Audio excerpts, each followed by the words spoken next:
gentlemen, mesdames et messieurs, Darren Fisher, the Member of Parliament for Dartmouth, Cole Harbour.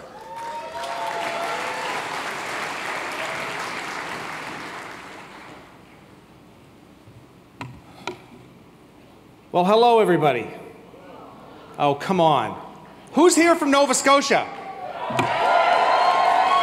I gotta tell you, this is a very warm, polite crowd.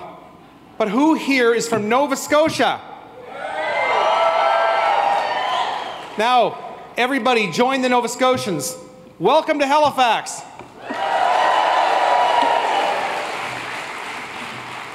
I've been wondering, does this screen make my head look huge? Because it made Scott's head huge. It's hard to follow Scott Bryson when you come up here, but I just want to say I've had the absolute honor of introducing several great people. I had the ability, oh look, there's a teleprompter here. They could have told me this. This would have been great if I could have used a teleprompter. I'm sitting there trying to figure out what to say about the person I'm going to interview or bring on stage. But I had the opportunity during a campaign stopover by the Prime Minister to introduce Bill Casey. Now, Bill Casey's a pretty accomplished guy, wouldn't you say? Do we like Bill Casey? And then I had the opportunity to introduce the Prime Minister of Canada in Dartmouth, Nova Scotia, at the Dartmouth Sportsplex, at the largest of the town hall stopovers on either of the Prime Minister's Speak to the People tours. 3,200 people came to that in Dartmouth, Nova Scotia. And the Prime Minister's a pretty accomplished guy, right? Neither of those two men have ever been to space. Neither of those two men were the first man in space, first Canadian man in space. Now, Marc Garneau, a Canadian astronaut, a force of nature in Question Period. I don't know if you watch Question Period, but occasionally there's some nastiness that goes on. But I will tell you, I feel very comfortable when Minister Garneau gets up on his feet to put those guys in their place. So, again, I've been honored to introduce several great people. Marc Garneau, Member of Parliament for Westmount Ville-Marie, three-time Member of Parliament. Oh, that's your former riding. I forgot the riding's changed. This guy, again, has been to space. First Canadian astronaut in space, which is pretty impressive, but he's a darn great MP. And I will say something else that another wise MP said to me one time. He said, backbench MPs don't have a lot of power, but we have incredible access. And every day, and I'm going to speak for just the Nova Scotian MPs and my Nova Scotia caucus members, if you're here, wave. They're all in the dinner dispersed in the room. There's Andy. We have the ability as backbench MPs to walk up to ministers like Scott Bryson, walk up to ministers like Marc Garneau, and tell them about the things that we're hearing in our communities. Tell them about the things that are important to the people in our ridings. And those ministers act. Those ministers fix those problems. Those ministers listen to us every day. So without people like Scott Bryson, without people like our fabulous ministers in the House of Commons, we would not get the good work for Canadians done. Please join me. Give me a huge Nova Scotia welcome for my friend and astronaut, did I mention that? Marc Garneau.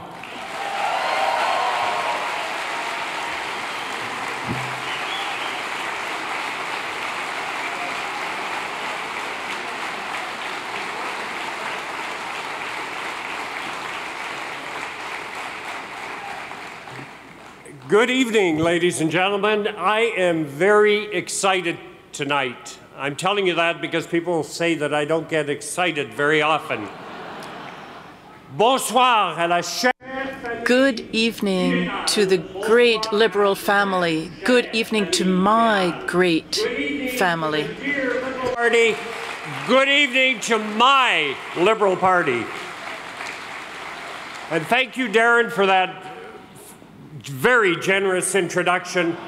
I have to tell you, Darren told me beforehand he was hoping that I was going to float down from the ceiling tonight. I'm sorry, Darren, I can't do that anymore. But I want to start off by talking to Haligonians, because for years I had your proud Mayor, Mike Savage, right in front of me as my seatmate in the House of Commons. And while I'm not sitting that far from Scott Bryson today, I have to say, Michael, your jokes were something special, and I really, really enjoyed our time together. And with you and with Scott, there's no question, Nova Scotians have a sense of humor that is really tough to beat. And as many of you know, I consider myself a maritimer. You know, people say Garneau, that's the guy from Quebec.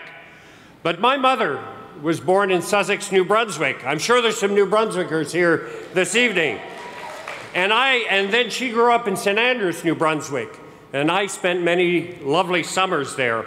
And her father was born in Bedford, about 20 kilometers from here. His name was Burnham Richardson. And he grew up here, owned a sawmill, and I have very strong maritime roots. I just wanted you to know that. And of course, I lived here for many years because my first career was in the Navy. And I remember those fine years when I lived in Halifax. 2 of my kids were born here. I owned my first house. I was a young sub-lieutenant starting out on my naval career, and I have very, very fond memories of that time. And you know, one of the things that I learned from my mother and from living in the Maritimes is that you're either from here or you're a wannabe. That's what she told me. Je suis tellement heureux. I am so pleased to see thousands of Liberals from the 4 corners of the country together here tonight and for the next few days. As Anna and Scott mentioned, this convention will receive a number of speakers and high-quality speakers. Policies that will transform our country, I'm sure, for the years to come. I'm convinced that we will also take advantage of the legendary hospitality of our Nova Scotian hosts. Real change was our slogan in 2015. But when we formed government, it became way more than a slogan. Real change became our philosophy, and it became our mission. And for 2 very productive years so far in office, we're seeing real change at work. Un changement qui fonctionne pour la classe moyenne de notre pays. Real change at work for the middle class of the country. As Minister of Transportation, I was able to see the positive impact of our policies from close up. Just last week, I was in Coles Island in New Brunswick to announce the repair of 2 very important bridges, very important for the residents and the local businesses. A reporter asked me why the work hadn't been done since it had been 10 years that the citizens had been asking for these bridge repairs. And my answer was simple. We acted. And the preceding government, the previous government, it just sat on its hands and did nothing during 10 years. And contrary, yes, and contrary to the Conservatives, our change works for all of Canada. It works for the manufacturing sector in Toronto, for fish harvesters in the Maritimes, for the northern communities, and also for newcomers in Montreal, in Vancouver. That is what it means to work for the middle class. As Minister of Transportation, I focused my efforts on safety, but also on the improvement of all of the modes of transport for all Canadians, including trains, ships, airplanes, or cars. We've all used these modes of transportation to come here tonight, to come here for this weekend. And I notice that the room is full. In other words, it's a proof that we've been doing a great job. Efficient transportation, of course, needs 21st century infrastructure at the service of the communities, and we are delivering exactly what we had promised to Canadians in 2015. And we're not just bringing about cosmetic change. We are starting major projects like the REM in Montreal, the light rail transport, the GO transit service in Ontario, and here in Halifax, where we've invested more than $30 million in public transit. And it's just a beginning. We've made investments that have a twofold impact. In the short term, we're creating tens of thousands of quality jobs in construction for the middle class. And in the longer term, and this is even more important, we are building infrastructure for trade, infrastructure for public transit that will allow us to improve and increase the productivity of our businesses, to improve access to international markets for the Canadian products, and will allow Canadians to spend less time in traffic and more quality time with their families. Another example, last year we made a historic investment, an investment of $1.5 billion for our ocean protection plan. This initiative, supported personally by the Prime Minister, and that I had the pleasure of implementing with my friend and colleague Dominique Leblanc and other colleagues, is supported by Indigenous communities and is based in science and our knowledge of the marine environment. This policy will ensure that we can benefit from trade and local economic activities while protecting our coastlines and the communities along them.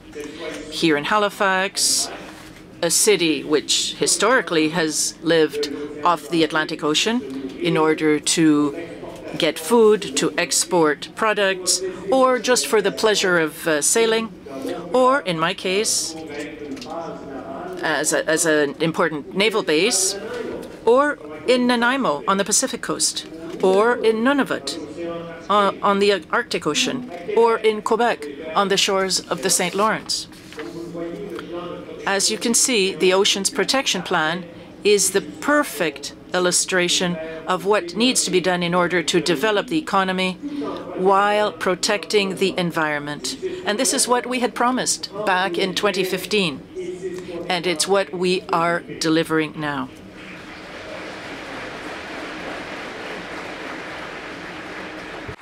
You know, I had the privilege of spending my whole life at the service of our country. I started in the Navy right here in Halifax and continued my service with the Canadian Space Agency. Back in 2005, I did a lot of soul searching on how I could, with my experience, my values, and my continued desire to serve, make Canada a better place for my children to live in. But there was truly never a doubt about what was the best way to accomplish that. It was with the Liberal Party of Canada.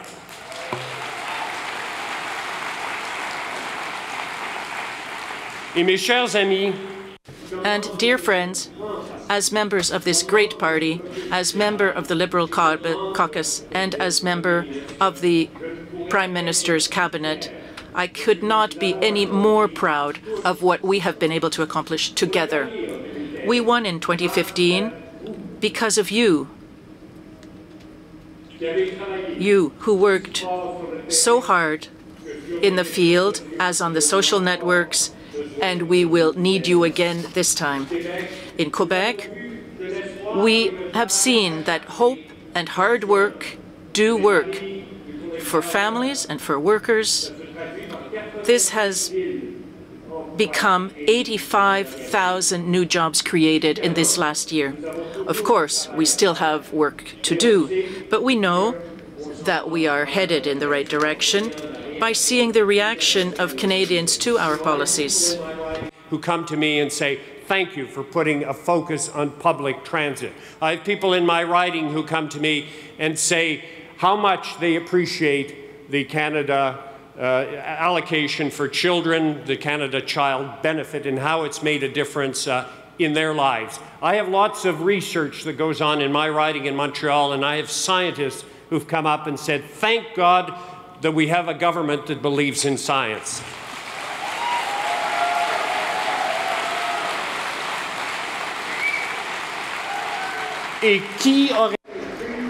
And 3 years ago, who could have believed, other than my dear friend Richard Hébert, who would have believed that today we would have, in Lac Saint-Jean itself, we would have a Liberal MP. It's unbelievable. Dear supporters, our victories are in part the fruit of this solid funding that we put in place, but it's mostly because of you and the work that you have done in the field. Never forget this. This has an impact that is much longer term than during one election campaign. Our 2015 platform was based on the conversations that you had with your friends, your family, your neighbors. And this is how you molded our proposals for Canadians, and this is how you were able to convince them that it was the best vision for our country. And so, now that 2019 is just around the corner, we will all have to have new conversations with them. You will certainly play the same essential role for the party. So please make sure you go back to your ridings to have these discussions, because I don't need to tell you, it's going to be a difficult challenge in 2019. It's not just the future of our government or of our party, it's the future of our country, the one that we are building for generations to come. Canadians will ask themselves in 2019 are simple. Do we keep moving forward, or do we take a giant leap backwards? I know the answer, and I know you know the answer, but we have to make sure that every Canadian knows the answer. We must keep moving forward.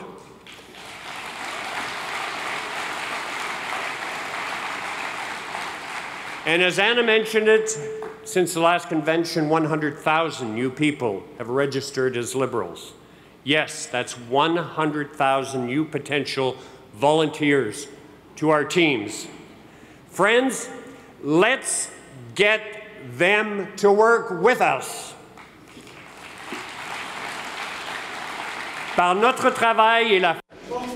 Through our work and our convictions, we will continue to make our country the best place in the world to live.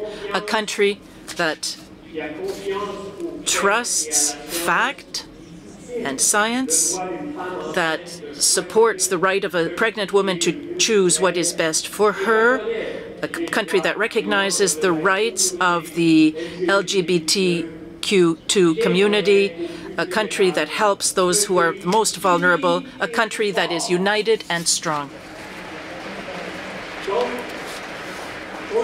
So, continue to have these conversations on the different issues, the ones that are dear to you. Continue your engagement with passion for the values that are so dear to us by making calls, by knocking on doors.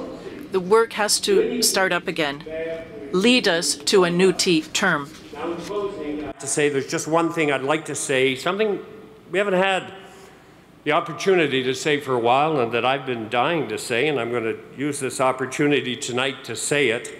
And I don't know what you think about it, but this is what I'm thinking. 4 more years. Do you like it? Let's say it together.